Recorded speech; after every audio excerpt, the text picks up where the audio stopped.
The government announced the new Voluntary Early Redevelopment Scheme, which allowed HDB owners to sell their flats on board to the government before the lease expires. Similar to the home sharing rules put forward for consultation a few months ago, the government is again kicking the ball back to the homeowners' court. You can take control and decide on your own fate, depending on how easy your neighbors can reach a compromise. I'm not doing my podcast here to garner election votes, so let's go straight to the point to unveil all the beautiful misunderstandings of HDB flats in this episode. Do take note that what I'm going to say may not be what you like to hear, because the naked truth is often disturbing or unpleasant. First of all, resale flats are only worth what buyers are willing to pay. Our National Development Minister Lawrence Wong said, a 99-year leasehold flat is an owned asset, not a rental. The key word here is not rental, it is asset. If HDB flat is an asset, its value will go up and down like other assets. A first-hand HDB flat is a home ownership scheme being sold to eligible applicants with all kinds of subsidies. Once it is handed over to the owner, its status changes from a subsidized product to a market price product. What is market price? It means the prices are subject to different factors in the open market: economic condition, unemployment rate, supply-demand, population growth, housing preferences, etc. Some Singaporeans have been brainwashed that an HDB flat is an appreciating asset, like our pioneer generation who bought their flat from the government at 40,000 and sold it many years later at 500,000 in the open market. They forgot the fact that Singapore's economy, living standard, and financing options were very different back then, and Singapore has progressed from an emerging market to a developed country. You can't go back in time and experience the same thing again. Some things, when they're gone, they are gone forever. We all understand that there is no such thing as prices will always go up. There is also no guarantee that prices will go up the time you need money.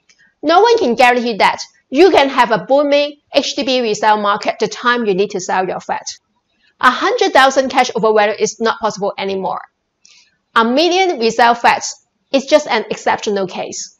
Unlike a brand new HDB flat whose price is set by the government, your second-hand HDB flat is only worth what the next buyer is willing to pay you. Secondly, an HDB flat can be a depreciating liability, not an asset. When Mr. Lawrence Wong said that an HDB flat is an asset, it is not entirely true. Your HDB flat is an asset only based on the condition that it is purchased 100% in cash or when the housing loan is fully paid off. Remember, our net worth is calculated by our assets minus all outstanding loans and minus the home we are living in. How can your flat be an asset when you are staying there and it is not generating any revenue for you? Why is it an asset and not a liability when you still have an outstanding loan with the bank or the Housing Development Board? If your HDB home is still under mortgage, it is a depreciating liability, not an asset. We all know that the moment you drive a new car down the road, its value starts to fall. It starts to get older day by day, and it incurs more repairs and higher maintenance costs. We call this depreciation. The same applies to properties. When you are paying for an old HDB flat, you should have factored in depreciation. Or did you buy it simply for the potential for redevelopment? Thirdly, understand the real meaning of buying a home in Singapore. Do you know that all HDB flats belong to the government? You are paying a price that allows you to stay in the flat for the remaining tenure. You're not paying a price for a home for you and your family to stay there until you pass away. Likewise, all land in Singapore belongs to the government. If your home is sitting on the land the government plans to redevelop one day, or your property is situated in a strategic location for home defense, it doesn't matter where it's an HDB block, private apartment, condo, landed, or commercial property. The government have absolute right to take back the land and pay you back at the current market value. Next, buy HDB or not is completely your choice. Buying first-hand HDB flat is Singapore's citizenship entitlement. If you are qualified, you can apply for one. But the key is, you are entitled to buy it, but you are not compelled to buy it. Buying an HDB flat is not like doing national service or contributing to CPF. It is not compulsory. You can choose to buy or not to buy. If you think it is more worthwhile to rent rather than to buy, don't buy. If you see there is a better, fairer, and more affordable alternative than HDB, go ahead with the better choice. If you find putting your money in your business, other asset classes, or homes outside Singapore makes more sense, do what suits you best. The truth is, you can't have your cake and eat it too. Once you decide to join the game of HDB owners like the 80% majority in this country, you must play by the rules of the game. We all know that every game has its do's and don'ts, pros and cons, fun and not so fun parts.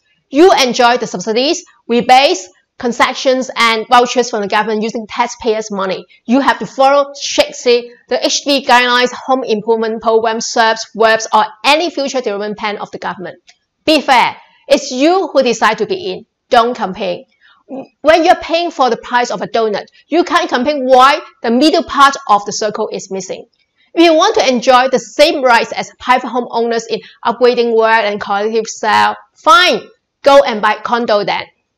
Lastly, you are responsible for your own financial planning. I'm not giving you a financial education or selling you a financial product or service here.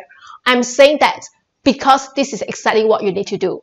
Prices of HDB resale flats go up and down. Your HDB is just a home. It's not an investment. You can't put all your retirement eggs in one basket.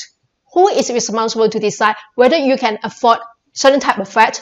Whose responsibility is it to check your money is not all stuck with your home? Who need to make sure that you have enough cash for your golden years? It's not the government, it's not the Housing Development Board, it's not CPF, MSR, or FTDSR. It's you yourself. Yes, we live in a landed state, but you can't be a child under protection forever. So start acting like a grown-up adult and take charge of your finances. And don't think of leaving an HDB flat to your next generation. Let them grow up, learn to stand on their feet and plan for themselves. I hope you enjoyed the neutral and unbiased views from me in Public Soul Podcast. If you like my videos, please subscribe to my YouTube channel and I'll see you again in my next videos.